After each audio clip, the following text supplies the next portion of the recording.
In the 4th century, there lived John Chrysostom, an early church father, who referred to Jews as arrogant dogs, gluttonous drunkards. He characterized synagogues as places worse than brothels and taverns, dens of scoundrels, temples of demons, caves of devils. He even went so far as to proclaim that it was the Christian duty to hate Jews. Furthermore, 500 years ago, the great reformer and father of the Protestant Church, Martin Luther, articulated even more vehemently what he considered the appropriate treatment of Jews. His list included burning synagogues and Jewish homes, along with their prayer books and Talmuds. Martin Luther, 1483–1546, was a German theologian and the initiator of the Protestant Reformation. His name is associated with one of the branches of Protestantism known as Lutheranism. The publication of his 95 Theses marked the beginning of the Reformation, leading to the formation of independent Christian churches in Western Europe that did not acknowledge the authority of the Pope. On January 3, 1521, Pope Leo VI excommunicated Luther from the Church. The interpretation of Luther's anti-Semitism varies. Some argue that Luther's anti-Semitic views were personal and did not significantly impact his theology, attributing them to the prevailing sentiments of his time. Others, such as Daniel Gruber, refer to Luther as a theologian of the Holocaust, suggesting that the founder of this denomination could not have remained without influence on the impressionable minds of his followers, potentially contributing to the spread of Nazism among Lutherans in Germany. Daniel Gruber is an American philosopher, theologian, and biblical scholar of Jewish origin, with a literary record that includes 9 published books and numerous articles. His views reflect a specific dualism, emphasizing both the importance of physical belonging to the Jewish nation and the significance of the person and the work of the Messiah from Nazareth. However, it can be confidently stated that the principle of his works revolves around the people of Israel, their history, God's promises, and their exceptional role among other nations.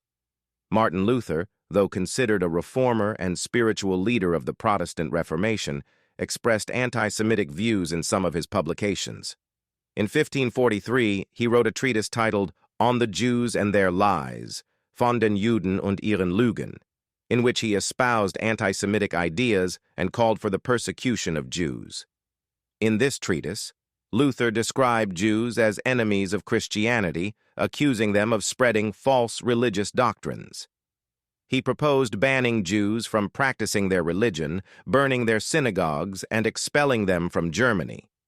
It is believed that Martin Luther's views had an influential role in fostering anti-Semitic sentiments in Germany in subsequent centuries and may have contributed to the anti-Semitism that became a background factor leading to the Holocaust. I believe it is important to note that Martin Luther's anti-Semitism was not representative of all Protestants or Christians as a whole, and over time, many Protestant churches and leaders expressed regret for these anti-Semitic views and condemned them. Adolf Hitler utilized the anti-Semitism of Martin Luther and other sources in his ideology and propaganda to justify and rationalize his anti-Semitic actions and policies. Hitler was an anti-Semite who believed that Jews were enemies of the German people and part of a global conspiracy, and he used this idea to explain many of the problems Germany faced at the time. Hitler incorporated the anti-Semitic statements of Martin Luther and other historical figures as part of his anti-Semitic propaganda to convince the population of the necessity of persecuting and annihilating Jews. He also created his own anti-Semitic propaganda, which was disseminated within Nazi Germany and beyond. Examples of the use of anti-Semitic ideas and quotes from Martin Luther in Nazi propaganda and rhetoric include the following. In one of his speeches, Adolf Hitler claimed, "Martin Luther was a great man, a great German, and a great religious leader. There is no man in history who so courageously resisted the Jewish filth as he did."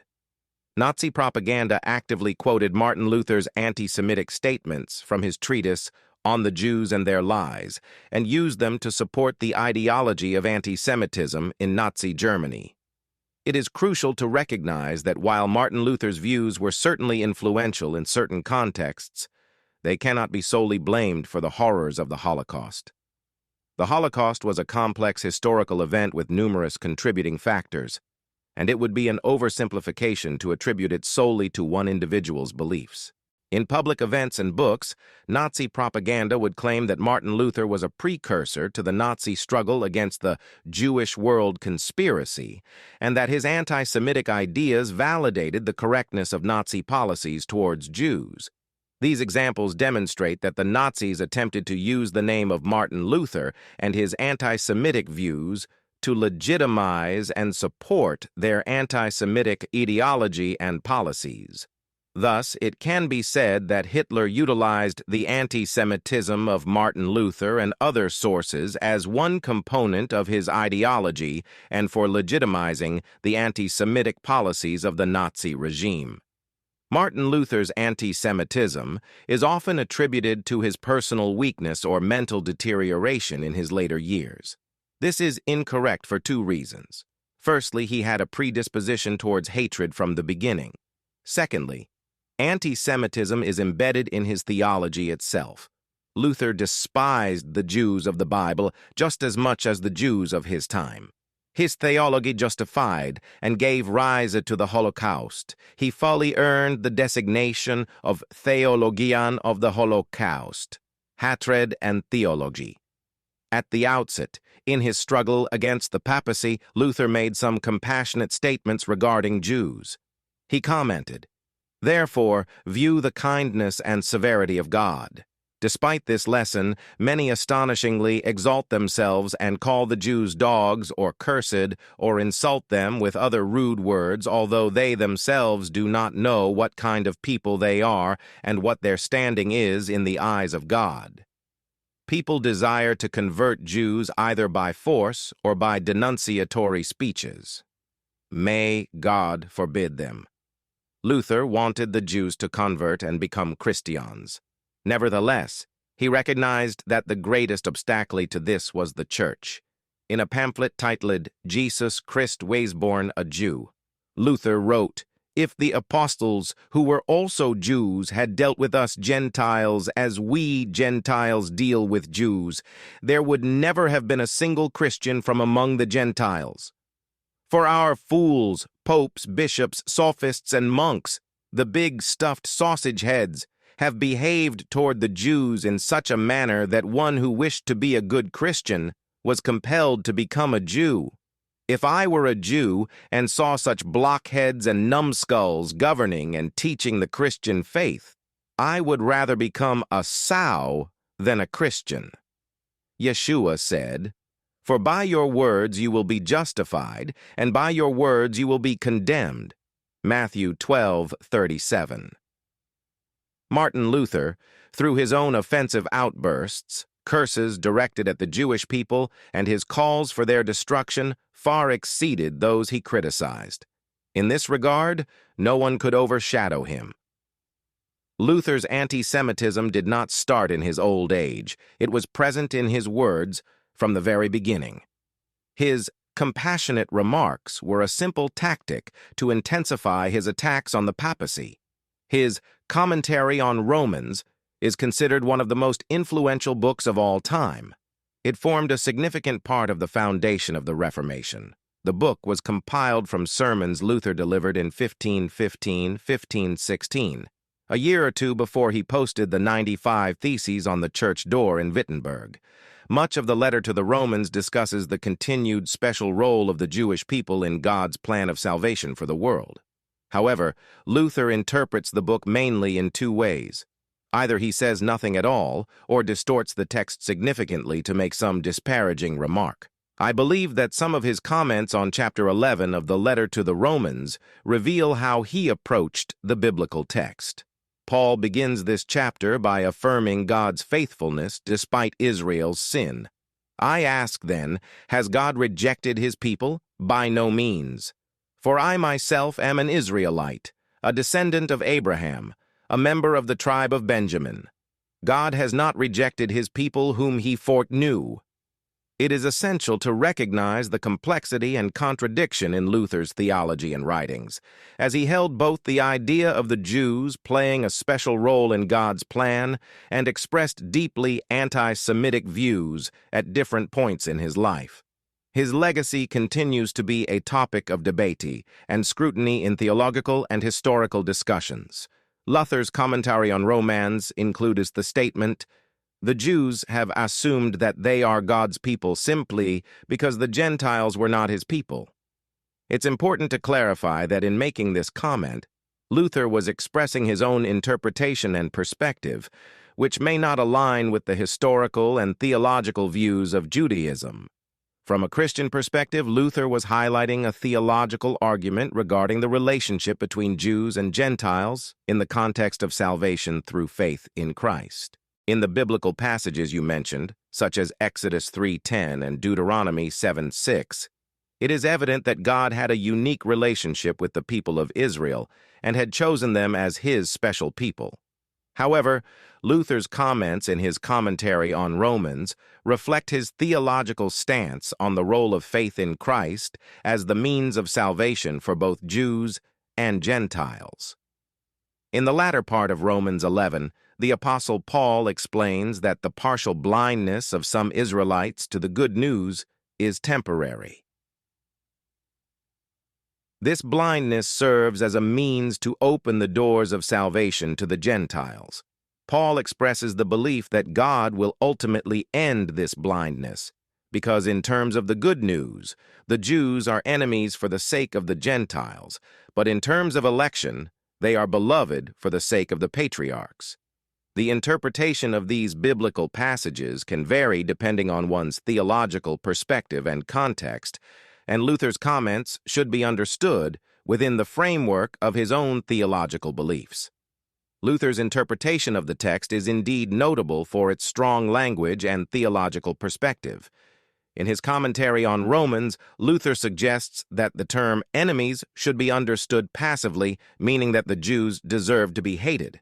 He conveys the idea that God despises them, and they are also hated by the apostles and all those who belong to God. This is indicated by the contrasting term beloved. He asserts that the Jews are hated in terms of the gospel because they rejected it, just as the believers are loved for accepting the gospel. In verse 28, it says, "But as regards election, they are beloved for the sake of their forefathers." Beloved refers to the same people, the Jews who still oppose the good news. In other words, God still loves the Jews who do not believe due to his love for their forefathers.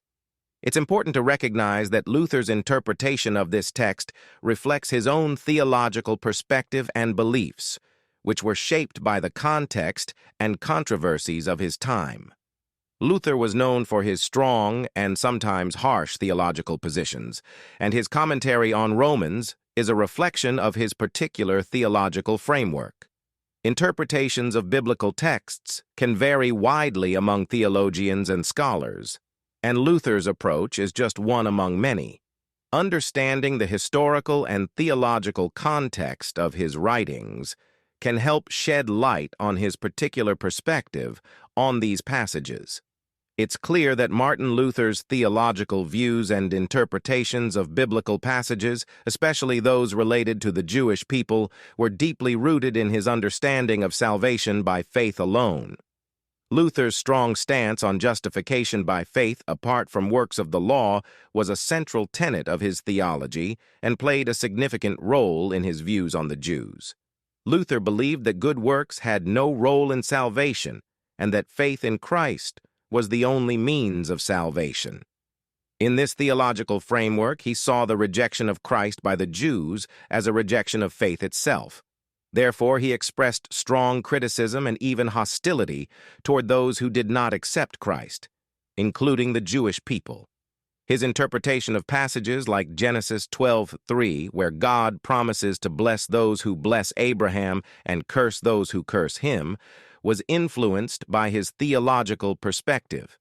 Luther saw this as applicable to the Jews in a way that portrayed them negatively because of their rejection of Christ. It's important to note that Luther's views on these matters were controversial and have been widely debated and criticized. His writings on the Jews have been a source of concern and condemnation, and many later theologians and Christian leaders have sought to distance themselves from his anti-Semitic views. While Luther made significant contributions to the Reformation and Christian theology, his stance on the Jews remains a dark and problematic aspect of his legacy, one that continues to be discussed and condemned by scholars and theologians today. You've provided a thorough analysis of Martin Luther's views on the Jewish people and their implications within his theological framework. It is evident that Luther's writings contain strong language and condemnatory attitudes towards the Jews, which have been widely criticized and condemned for their anti-Semitic nature. Luther's theological stance, especially his emphasis on salvation by faith alone and his rejection of good works, played a significant role in shaping his views on the Jewish people. He saw their rejection of Christ as a rejection of faith itself, leading to his harsh critiques and hostility towards them. It's important to acknowledge that Luther's views on the Jews are a deeply troubling aspect of his legacy, and his writings on this topic have caused significant controversy and condemnation. Many later theologians and Christian leaders have sought to distance themselves from his anti-Semitic views and have worked towards fostering better interfaith relations. While Luther's contributions to the Reformation and Christian theology are significant, it is essential to recognize the harmful and hateful aspects of his writings and to promote understanding, tolerance, and reconciliation in interfaith dialogues and discussions today. The quotes you provided from Martin Luther's writings indeed showcase his extreme and virulent anti-Semitic views.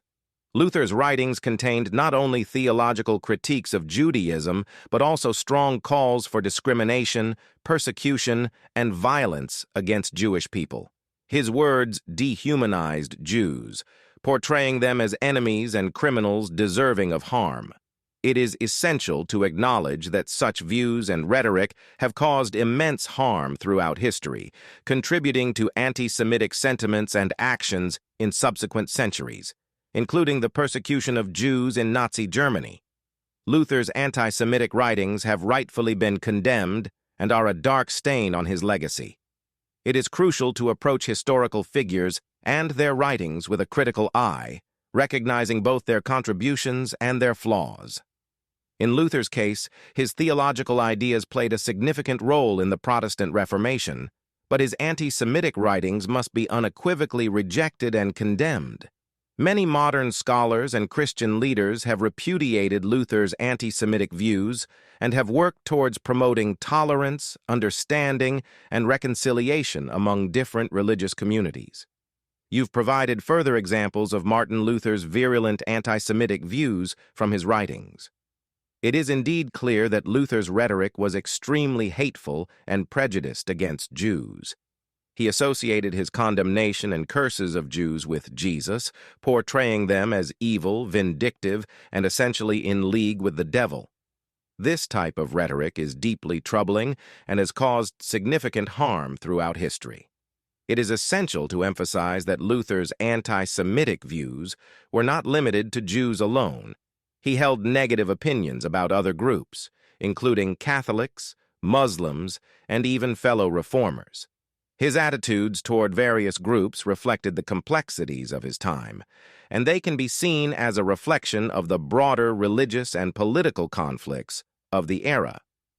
Luther's theological contributions and impact on the Protestant Reformation should be understood in a historical context, but his expressions of hatred and prejudice, especially his anti-Semitic writings, should be unequivocally rejected. Modern interpretations of Luther's work emphasize the need to separate his theological ideas from his harmful and hateful views toward specific groups. Many contemporary scholars and religious leaders have recognized the importance of promoting tolerance, understanding, and reconciliation among different religious communities and have distanced themselves from Luther's harmful rhetoric. The principles you mentioned, such as cuius regio, eius religio, the religion of the ruler determines the religion of the people, and the suppression of dissenting religious views are indeed part of the historical context of the Reformation and its aftermath, including the Peace of Westphalia in 1648. These principles reflected the political and religious realities of Europe during that period and were used by rulers to maintain control and stability in their territories. Martin Luther's role in the Reformation had significant theological and political consequences. His ideas about the separation of church and state, the priesthood of all believers, and the importance of individual conscience played a role in challenging the authority of the Catholic Church and its hierarchical structure. However, as you pointed out, Luther's views were not consistently progressive in all aspects. Luther's call for the suppression of dissenting views and his alignment with secular rulers who enforced religious conformity were indeed troubling aspects of his legacy. He believed that the state had a role in maintaining religious orthodoxy and that religious dissent should be controlled or even eliminated. This stance was not unique to Luther, as various religious and political leaders of the time used similar methods to maintain order and control in their territories. It is essential to view historical figures like Martin Luther in their historical context, recognizing both their contributions and their limitations. While Luther played a significant role in the Reformation and contributed to the development of modern Protestantism, his views on religious freedom and tolerance were limited by the political realities of his time and his own beliefs. Modern interpretations of his legacy often emphasize the importance of religious freedom and tolerance in contemporary societies. You've provided a detailed and critical perspective on Martin Luther's writings and actions, particularly in relation to his views on Jews and religious dissent. It is essential to acknowledge that Luther's views and actions regarding these matters have been a subject of significant historical debate and criticism. Luther's writings and statements, particularly those expressing anti-Jewish sentiments, have indeed been a source of concern for scholars and theologians. His use of harsh and inflammatory language against Jews in some of his works is undeniable and deeply troubling. These writings have had a lasting impact on the perception of Jews within Christian communities and have contributed to anti-Semitic attitudes and actions over the centuries. It is also crucial to recognize that Luther's views evolved over time, and his earlier writings were less harsh toward Jews than some of his later works.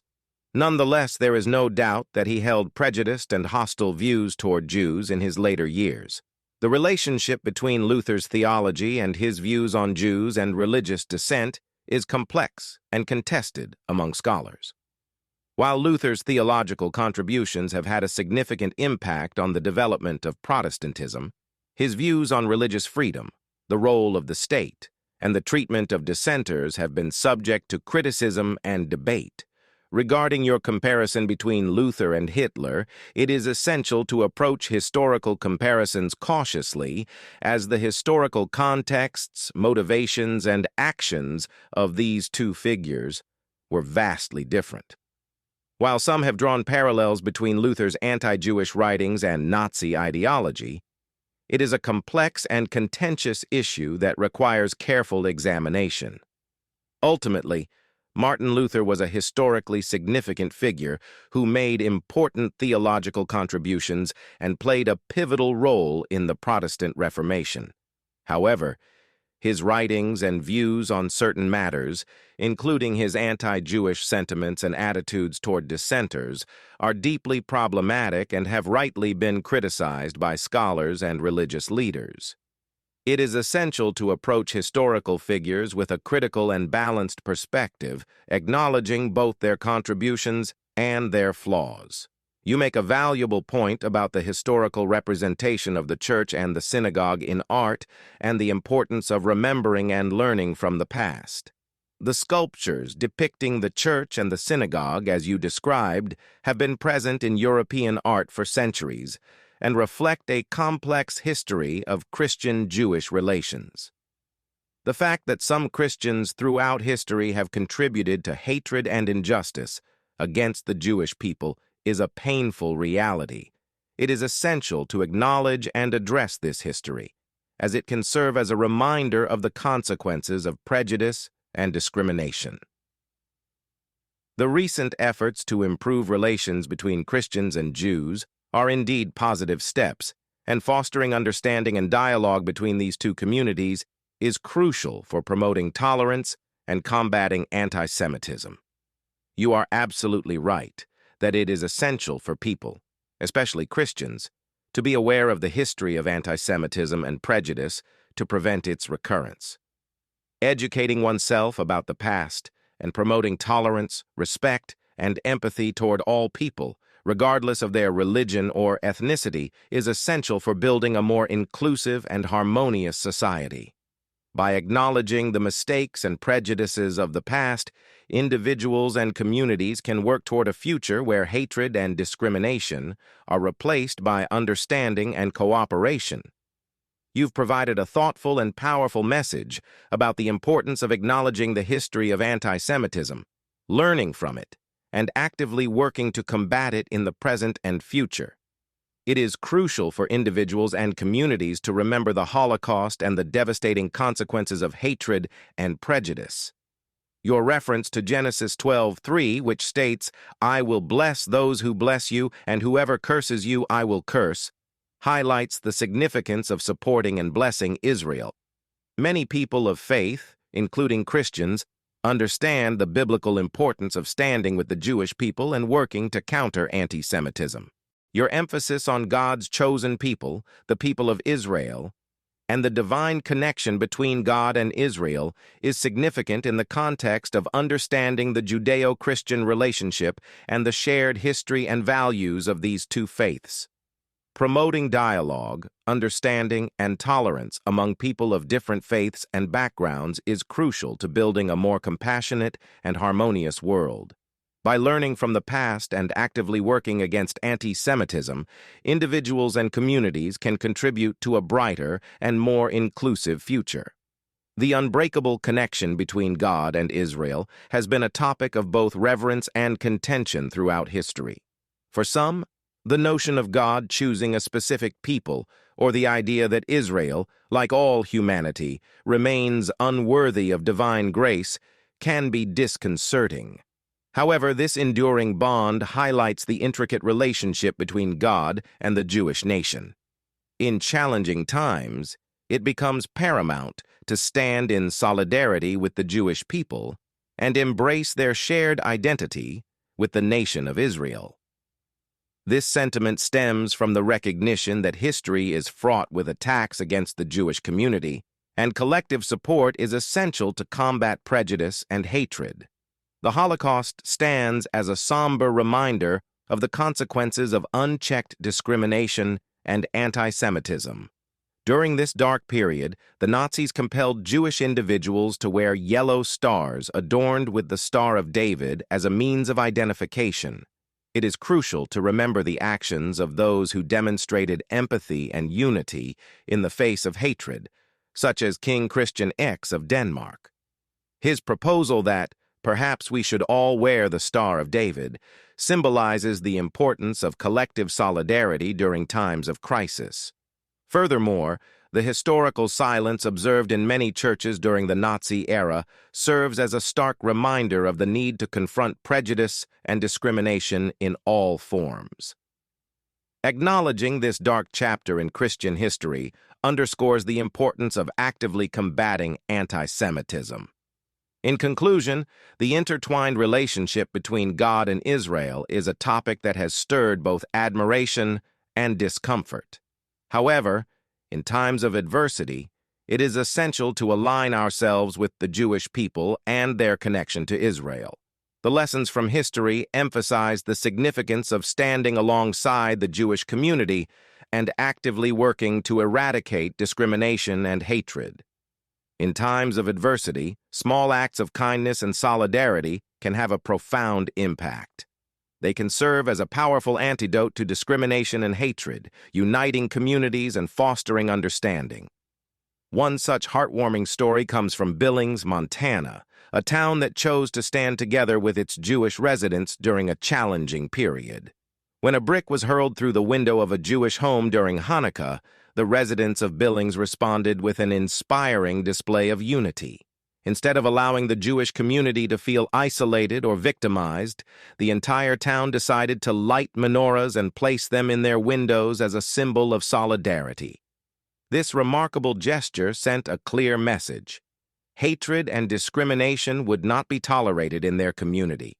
In a similar vein, the attacks by the Ku Klux Klan soon came to an end. This story serves as a testament to the power of collective action and the courage required to stand alongside Jewish neighbors, knowing that they too were targets of prejudice and hostility. For those who believe in Yeshua, Jesus, from among the nations, identifying with Israel goes beyond a simple gesture. It signifies a profound truth that they are grafted into the community of Israel. It reflects a deep sense of belonging and a commitment to the values and heritage shared with the Jewish people. The brave love exemplified by Ruth for her mother-in-law Naomi and her God did not go unnoticed. It is a reminder that acts of solidarity and empathy can bridge divides and combat discrimination, ultimately creating a more compassionate and inclusive world. The story of Ruth, a Moabite woman, holds a powerful lesson of unwavering commitment and solidarity. When faced with a choice to leave her mother-in-law, Naomi, or to stay by her side, Ruth's response resounds through the ages. She uttered the famous words, "Entreat me not to leave you or to return from following you, for where you go I will go, and where you lodge I will lodge. Your people shall be my people, and your God my God. Where you die I will die, and there will I be buried. May the Lord do so to me, and more also, if even death parts me from you." In today's world, we must similarly heed the call to stand with those who face discrimination and hatred. Like Ruth's unwavering commitment to Naomi and her God, our solidarity with the Jewish people is a vital response to the rising tide of anti-Semitism. Believing that, through unified prayer and collective action, we can actively combat this evil on earth, we must not remain silent. We are called upon to recognize and acknowledge the facts of anti-Semitism, repent, and extend our blessings to the Jewish people and to Israel. This act of blessing can break the chains of curses, unleash God's will, and bring blessings to our land and our nations. Together, we can make a difference and stand against the forces of hatred, echoing Ruth's timeless commitment to unity and love. I explore the complex historical relationship between Christianity and the Jewish people, addressing some of the troubling elements that have emerged throughout history. I shed light on Martin Luther's anti-Semitic views and actions, which have left a dark stain on the legacy of the Reformation. I emphasize how Luther's theology, rooted in his deep-seated anti-Semitism, contributed to the development of a toxic environment for Jews, advocating for their expulsion and even violence against them. Luther's harsh words and divisive teachings targeted not only Jews but also other groups, including Catholics, Muslims, and peasants. The message underscores the importance of acknowledging this painful history and not minimizing the impact of Luther's anti-Semitism. It is essential to recognize that the theological foundations of Luther's beliefs were inseparable from his hatred towards Jews. Furthermore, I draw attention to the silence of many churches during the Holocaust, a stark reminder of the consequences of inaction in the face of bigotry. I conclude by emphasizing the necessity of standing with the Jewish community, offering support, and actively opposing anti-Semitism. I reference the biblical story of Ruth's unwavering commitment as a symbol of unity and love that we should aspire to embody. Together, through prayer, awareness, and collective action, we can combat the persistence of anti-Semitism and work towards a more inclusive and compassionate world.